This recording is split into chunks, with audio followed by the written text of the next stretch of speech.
In this video, I'm going to show you how to replace your front drive shaft. Of course, this is if you have four-wheel drive. If not, you won't even have a front drive shaft. Anyway, let's get started. So to start, let's grab a 13mm socket, unbolt this side of this brace here.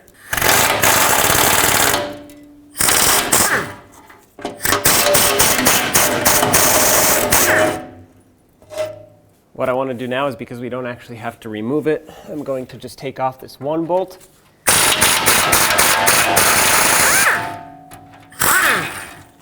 The other one will still hold it up. I will loosen it though.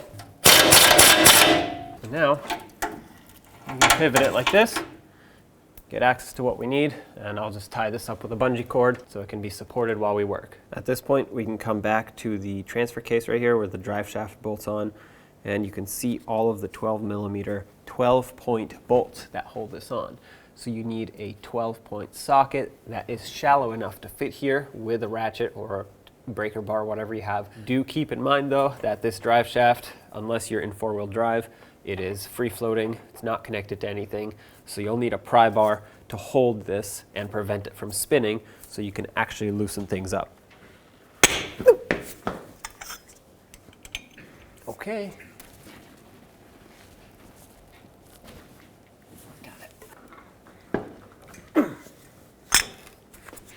After you do that, you can use your wrench, because if you keep using the breaker bar, it'll bottom out up against the transfer case. Use the wrench like I said and just remove them the rest of the way.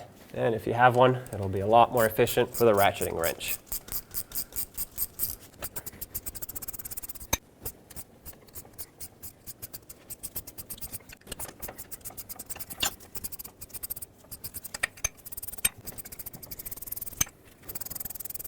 Okay, that's unbolted. Now, because we have this other cross member that goes right in front here, I'm okay with disconnecting it right now. Otherwise, I wouldn't want it to just fall right down, but I can let it lay on this while we work on the front. So what I'm going to do now is grab a pry bar, see if I can break it free like this. If not, I'll use a hammer and pop it free.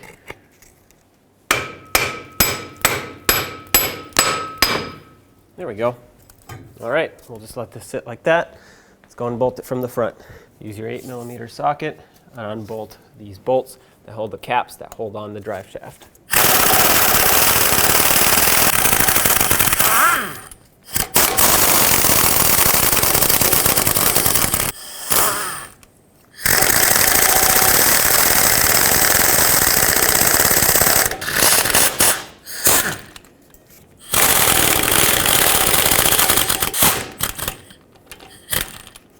Remove the two caps.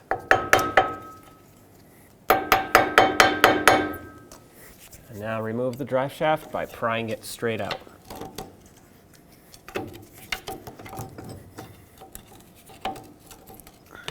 Or by tapping it out.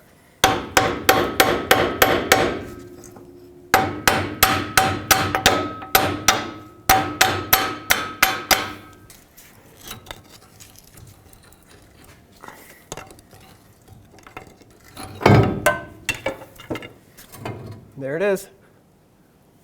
At this point, it's important to clean this mounting surface, because if the drive shaft doesn't bolt on properly, it will vibrate, it will shake, and although it might seem like it's not a big deal because it's a very small imperfection, well, trust me, it does make a difference, and you will feel it in the driveline as the truck drives. Obviously, this is going to be only when you're in four-wheel drive, which you need in either extreme traction situations or when you're on slippery road conditions or off-road, so maybe you won't be going that fast, but I like to do it properly. So I'm going to quickly give this a scuff with a worn-out sanding disc. The reason I'm using that is because I don't want to dig into the material. I just want to clean up the surface and keep it nice and flat. Also, I'm going to clean up around this ring here so that the new drive shaft can seat properly and fully.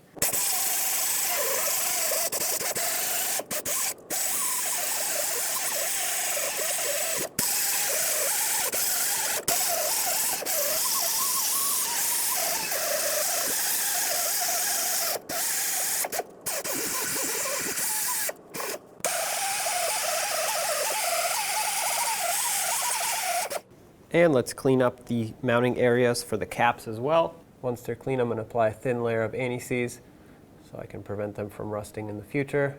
And I'm going to put a little bit right here where the cap sits as well, just so I can have a nice clean rust-free area.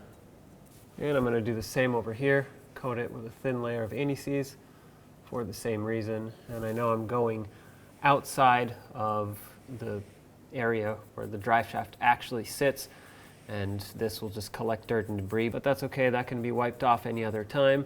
As long as the part where the drive shaft actually sits is coated and protected. Make sure you go around this ring in the middle. All right, let's get the drive shaft on. Grab the drive shaft, slide it up in here. I'm going to position it on the front first. Slide these over. As always, on anything that rotates like a drive shaft, I recommend using some thread locker on these bolts so that it doesn't come loose from the vibrations of the drive line.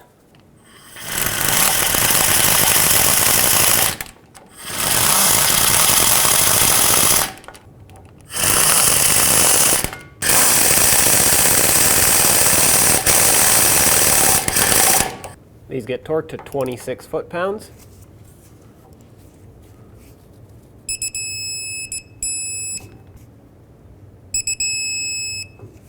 When you hold like this with the pry bar, be careful not to hold on the seal of the cap.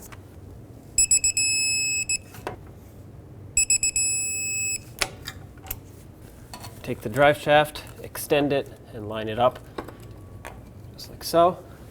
Get the bolts, and I recommend cleaning the threads and applying some thread locker. Start the bolts in, spin the drive shaft a little bit if needed.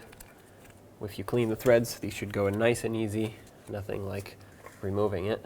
Removing it was a little bit more difficult. Since they're easy to spin on, I'm just going to bottom them out by hand. Might as well. And again, I put blue thread locker on them, just like I recommended. Now these have a torque, but I most likely will not be able to fit my torque wrench in here, so I'm just going to make them tight with my breaker bar. They do have thread locker on them, so I know they will stay in there. It's just a matter of making them nice and tight.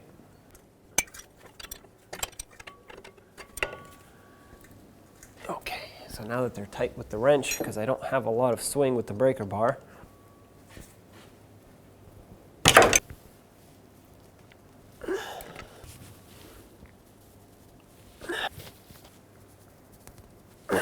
bring the shield back, line it up, and let's bolt it back up.